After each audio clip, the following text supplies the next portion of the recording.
நண்பர்களே வணக்கம். பார்த்தீங்கன்னா இப்போ நம்ம மீன் அமிலம் போட போகிறோம். இப்போ மீன் அமிலத்தில் 3-4 வகை இருக்குது. அதில் வந்து நம்ம இப்போ பார்க்க போகிறது கரும்பு சாறு, அதாவது கரும்பு பால் அல்லது கரும்பு ஜூஸுன்னு சொல்லக்கூடிய இதில் தான் இப்போ மீன் கழிவு போட போகிறோம். இதுக்கு நாட்டு சர்க்கரை தேவையில்லை. நாட்டு சர்க்கரை இல்லாமல் மீன் அமிலம் போட போகிறோம். பாருங்கள், இதை எப்படி ஓப்பன் பண்ணப்பா. இது வந்து மீன் கழிவு. மீன் கழிவு வந்து பார்த்திங்கன்னா 8 கிலோ இருக்குது. அதாவது இப்போ 8 கிலோ மீன் கழிவுக்கு கரும்பு சார் 1 கிலோ மீன் கழிவுக்கு 2.5 லிட்டரு. இப்போ நீங்கள் எல்லாமே கேட்குறது மீன் கழிவு 1 கிலோவுக்கு எவ்வளோ போடணும், எத்தனை லிட்டரு ஊற்றணுன்னு தான் கேட்குறீங்க. 2.5 லிட்டரு, ஒரு 2.5 லிட்டரு ஊற்றுனீங்கன்னா தான் அது வந்து நமக்கு நல்ல பலனை கொடுக்கும். பாருங்கள், இது வந்து 15 நாளிலேயே தயாராகிடும். இந்த மீன் கழிவு எடுத்து உள்ள கொட்டுப்பா. கீழே சிந்த அளவுக்கு சைடில் கை வச்சுக்க. பாருங்கள், இதுதான் மீன் கழிவு. ஏன்னா இயற்கை விவசாயம்னா செலவில்லாமல் செய்யணும். அதுதான் இயற்கை விவசாயம். எல்லா இடுபொருளையும் நம்மளே தயாரிச்சுக்கணும். பார்த்தீங்கன்னா இதெல்லாம் நமக்கு ஃப்ரீயாக தான் கிடைக்கிது. அப்படியே 2 பக்கம் சைடில் வச்சு அப்படியே கையை வச்சு அப்படி கொட்டிவிடு. அப்படி வச்சுக்க. டே நீ அந்த டீ கை வைடா, இந்த டீ கை வைடா. அதே மாதிரி இப்படியே எடுத்துப்போ. பேசு. இந்த மாதிரி நம்ம மீன் கழிவில் போடுற மீன் அமிலம் பார்த்திங்கன்னா 15 நாளில் தயாராகிடும். இது எல்லாமே கரைஞ்சிடும். அதாவது 100க்கு ஒரு 70% கேரண்டியாக கரைஞ்சிடும். நம்ம போடுறோம் பாருங்கள், சாணப்பாசி கரைசலில் மீன் அமிலம் நிறையா போட்டிருப்போம். இப்போ நீங்கள் நிறையா பேர் இந்த வீடியோ போடுங்க, இது மாதிரி மீன் கழிவில் போடுற இந்த கரும்பு சாறில் போடுற மீன் அமிலம் போடுங்கன்னு கேட்டீங்க. ஏன்னா கரும்பு சாறு கிடைக்கிதுன்னு. இது ஏன் நான் போடுறதில்ல அப்படின்னா, இது எல்லாத்துக்கும் கிடைக்காது. கரும்பு சாறு அப்படியே கிடைச்சாலும் பார்த்தீங்கன்னா நீங்கள் காசு கொடுத்து தான் வாங்குற மாதிரி வரும். காசு கொடுத்து வாங்கினீங்கன்னா இது கட்டுப்படி ஆகாது. ஏன்னா நீங்கள் கடையில் அந்த ரோட்டோரத்தில் விற்கிறதா வாங்குவீங்க.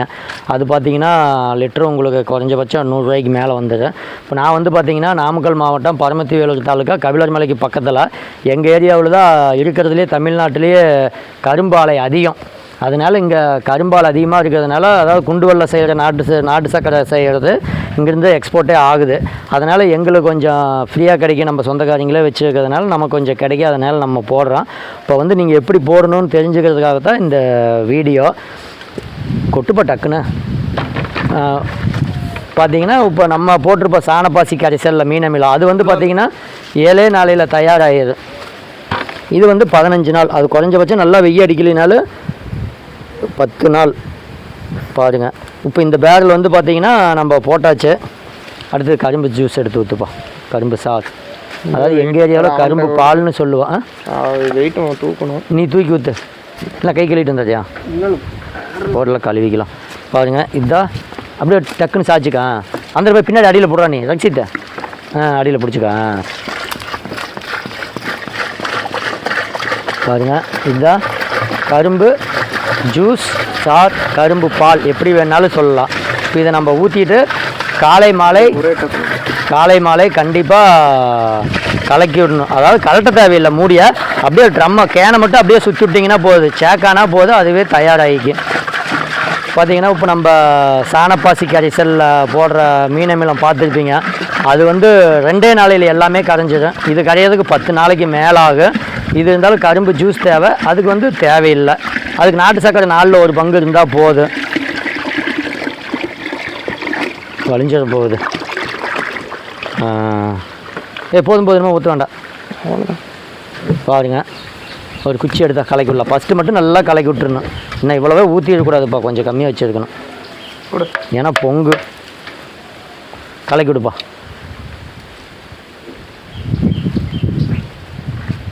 நல்லா கலக்கிடும். இப்போ கலக்கிறது தான். அதுக்கப்புறம் பார்த்திங்கன்னா மறுபடியும் நம்ம கலக்க தேவையில்லை, சேக் பண்ணால் போதும். ஒரு அடி கம்மியாக வச்சுக்கோங்க. நம்ம கொஞ்சம் அந்த கரெக்டாக வாய் மட்டத்துக்கு வந்துச்சு, ஒன்றும் பிரச்சனை இல்லை. இப்போ நம்ம போடுற சாணப்பாசி கரைசலில் போடுற மீன் அமிலம் பார்த்திங்கன்னா நல்லா கலக்கிவிடும். செலவே இல்லை. ஏன்னா சாணப்பாசியிலேருந்து நம்ம ஒரு டைம் மல்டிப்ளை பண்ணிவிட்டா அதுலேருந்தே எடுத்து பண்ணிக்கலாம். ஏன்னா விவசாயிகள்லாம் வந்து இன்றைக்கி பஞ்சகாவியா ஜீவாமிர்தமெல்லாம் செலவு ரொம்ப அதிகமாகுதுன்னு தான் நம்மக்கிட்ட பயிற்சிக்கு வரீங்க எல்லாருமே சொல்கிறீங்க. அதனால் செலவில்லாமல் பண்ணணும். நம்ம நாட்டு மாட்டு சாணத்துலேருந்து பாக்டீரியாவை பிரித்து எடுத்துட்டோம் அப்படின்னா விவசாயிகளை அவங்க மாட்டுலேருந்து பிரித்து எடுத்துக்கலாம். எடுத்துட்டால் நமக்கு நாட்டு மாடு இல்லை, சாணி இல்லை, பஞ்சகாவியம் இல்லை, ஜீவாமிர்தம் இல்லைன்னு நம்ம கவலைப்பட வேண்டியதே இல்லை. அதில் என்ன சத்து கிடைக்குதோ நமக்கு இதுலேயும் கிடைக்கும். அதே சமயத்தில் அதை விட இதில் எக்ஸ்ட்ரா வெயிலில் வச்சு தான் நம்ம பண்ண போகிறோம். நல்லா கலக்கிவிடு. வெயிலில் வச்சு தான் நம்ம பண்ண போகிறோம். அப்படி பண்ணுறதுனால பார்த்தீங்கன்னா பாருங்கள், அப்படி நம்ம இடுபொருளாக பார்ப்போம். நம்ம வெயிலில் வச்சு பண்ணுறதுனால நமக்கு ஒளிச்சேர்க்கை பாக்டீரியாவும் அதில் கிடைக்கும். ஏன்னா நம்ம ஸ்ப்ரே பண்ணால் தான் அந்த ஒளிச்சேர்க்கை கிடைக்கும். நம்ம இதில் செய்ய போகிறதுனால ஒளிச்சேர்க்கை ஸ்ப்ரே பண்ணணுங்கிறதே இல்லை, வேறு வழியாக பண்ணணும். வேறு வழியாக கொடுக்கும்போதே நமக்கு அந்த ரிசல்ட்டு கிடச்சிக்கு. அதனால் இதெல்லாம் பார்த்திங்கன்னா உயிர் உரம் நமக்கு ரிசல்ட் கிடைக்கிறதுனால அதில் ஒரு வேலை மிச்சம். சாணப்பாசி கரைசலில் கொடுக்கறதுனால நமக்கு எல்லாமே மீதின்னு வச்சுக்கோங்களேன். ஸ்ப்ரே பண்ணுற வேலை மிச்சம், வேறு வழியாக குடிக்கலையே நமக்கு ரிசல்ட்டு. இது எல்லாமே சாம்பிள் ஒவ்வொன்றும் மீன மிளத்தில் போட்டு வச்சது தான். எல்லாமே நம்ம ஒன்றொன்னே நம்ம அனுபவ பதிவு தான் லோகு இயற்கை விவசாயங்கிற யூடியூப் சேனலில் போட்டுக்கிட்டு இருக்கிறோம். ஏன்னா இப்போ உயிரோட நமக்கு நான் தயாரிச்சுக்கிறேன். ஏன்னு பார்த்தீங்கன்னா நம்ம பூ விவசாயம் பண்ணுறதுனால, பூ விவசாயம், மரவள்ளிக்கிழங்கு, தென்னை எல்லாம் பண்ணுறதுனால இப்போ அதுக்கு தேவையான பூச்சி விரட்டி, பூச்சிக்கொல்லி எல்லாமே நம்மளே தயாரிச்சுக்கிறோம். அப்படி தயாரிக்கிறதுனால தான் நமக்கு விலை விற்கலை அப்படின்னாலும் நட்டம் வராது. நமக்கு மருந்து செலவுக்கு அந்த மருந்து காசு மீதியானாவே போகுது. பார்த்திங்கன்னா இன்றைக்கி மல்லிகைப்பூலாம் மொக்கு புழு, காம்பு சுருக்கா, அந்த மொக்கு கருகள், செடி வெளுத்து போகிறது, அதே சமயத்தில் பார்த்திங்கன்னா அந்த செடி காயறது, இந்த வைரஸ், பூஞ்சை அனைத்துக்குமே நம்ம இந்த உயிர் உரத்தை பயன்படுத்தி தான் நம்ம பண்ணிக்கிட்டு இருக்கிறோம். அதுலேயும் நமக்கு நல்ல ரிசல்ட் கிடைக்கிது. இதை விவசாயிகளுக்கும் சொல்லிக் கொடுக்குறோம். அவங்களே அவங்க காட்டுக்கு தேவையான இடுபொருளையும் வேறு வழியாக கொடுக்கறதுக்கும் தயாரிச்சிக்கலாம். இந்த பூச்சிக்கொல்லி, இந்த ரசாயனமெல்லாம் போய் வாங்கணுங்கிறதே இல்லை. எல்லாம் நம்ம இதிலேருந்தே எடுத்து ஸ்ப்ரே பண்ணி நம்மளே தயாரித்து ஸ்ப்ரே பண்ணி நம்ம கொடுத்து நம்ம செடியை நல்லா பூக்க வச்சிடலாம். பூக்காத மரமும் பூக்கும், காய்க்காத மரமும் காய்க்கும். அதுக்கு மோர் கரிசல், தேமோர் கரிசல், அருப்பு மோர் கரிசல்லாம் போட்டு தான் நம்ம கொடுத்துக்கிட்டு இருக்கிறோம். எப்போ ரெடி ஆயிடுச்சா? ஒரே மூடு. நண்பர்களே பாருங்கள், இந்த மாதிரி நிழலில் வச்சுருங்க. இதுக்கு வெயில் தேவையில்லை. நம்ம சாணப்பாசி கரிசல் ஊற்றுறதுக்கு மட்டும்தான் வெயில் வேணும். இதுக்கு வெயில் தேவையில்லை, நிழலில் தான் இருக்கணும். 10 to 15 நாளில் தயாராகிடும். 15ஆவது நாளில் நம்ம எடுத்து தாராளமாக பயன்படுத்திக்கலாம். வேறு வழியாகவும் கொடுக்கலாம், ஸ்ப்ரேவும் கொடுக்கலாம். அளவு சொல்லுன்னு கேட்குறீங்க. நம்மளுடைய பயிர் என்ன கண்டிஷனில் இருக்குது, பயிர் சின்ன பயிரா, பெரிய பயிரா, என்ன வேறு வழியாக கொடுக்கும்போது என்ன பயிருக்கு கொடுக்குறோம் அப்படிங்கிறது தெரிஞ்சால் மட்டும்தான் நம்ம சொல்ல முடியும்.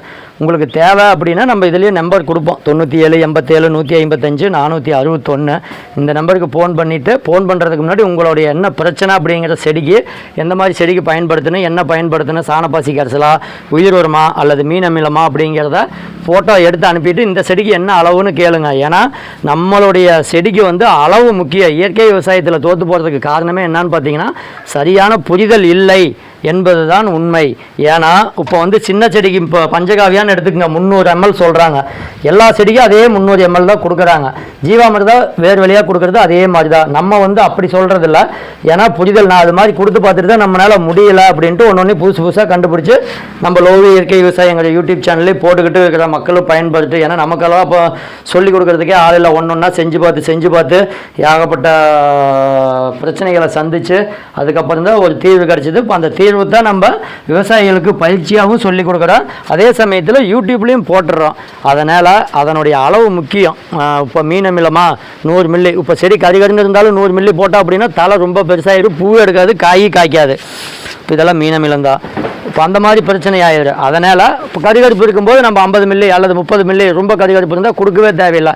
அளவுக்கு அதிகமான கறிகருப்பு கொடுத்துட்டீங்க அப்படின்னா உங்களுடைய செடிக்கு தானே நம்மளே புழுவை கூட்டியாந்து விடுற மாதிரி ஆகிடும். பிரச்சனைகளை நம்மளே கூட்டிகிட்டு வர்ற மாதிரி ஆகிடும். அதனால தான் நம்ம சொல்கிறது என்னன்னு பார்த்தீங்கன்னா அளவு முக்கியம், பயிருக்கு தகுந்த மாதிரி கொடுக்கணும். இது என்னுடைய அனுபவ பதிவு, என்னுடைய அனுபவத்தை நான் சொல்கிறேன். உங்களுக்கு எப்படி சௌகரியமோ நீங்கள் செஞ்சுக்கலாம், அதில் எந்த மாற்று கருத்து கிடையாது. சரியாக செய்யணும் அப்படின்னு நினச்சிங்கன்னா கரெக்டாக ஃபாலோ பண்ணிக்கங்க. இது என்னுடைய அனுபவ பதிவு. பாருங்கள், இப்போ நமக்கு தண்ணி இந்த தொட்டியில் உளுந்து தான் கீழே போகும். எதுக்குன்னா இது இதுக்கு ட்ரிப்பு போடலை. ஏன்னா அது மாட்டுக்கு தீவன புல். இது எந்த அளவுக்கு தண்ணி கொடுக்குறோமோ அந்த அளவுக்கு தான் இது வளரும். பார்த்தீங்களா, தண்ணி போகிறது தெரியுதா? அவ்வளோ அப்படியே போய் காட்டுக்குள்ளே போய் பாயும். பார்த்தீங்கன்னா இந்த மாதிரி கேட்வாலை செட் பண்ணிடுவேன். இது சாணப்பாசி கரைச்சல் ஒரு டைம் இதே மாதிரி கொடுத்துடுவேன். பார்த்திங்கன்னா அடுத்த தடவை நம்ம மீன் கழிவு சாணப்பாசி கரைச்சலில் போட்ட மீன் அமிலம் எப்படி போகுதுன்னு பாருங்கள். இதில் போய் தண்ணி விழுவும்போது தண்ணியில் கலந்து அது பாட்டுக்கு போய் காடு பூராமே பாஞ்சுக்கு பாயும்போது பார்த்திங்கன்னா உங்களுக்கு கருன்னு நல்ல வளர்ச்சியாக இருக்குது, நல்ல சத்தாகவும் இருக்குது, இயற்கையாகவும் இருக்குது. இந்த மாதிரி தான் நான் ஃபாலோ பண்ணிகிட்டு இருக்கிறேன். பாருங்க தெரியுதா? அப்படியே லைட்டாக கொஞ்சமாக நீக்கி விட்டோம்னா காடு பாயறதுக்கு ஒரு 1/2 மணி நேரம் ஆகுது இந்த வய பாயறதுக்கு. அப்படியே தண்ணியில் கலந்து தண்ணியாக பாருங்கள், அப்படியே ஒரு கலராக தெரியும்.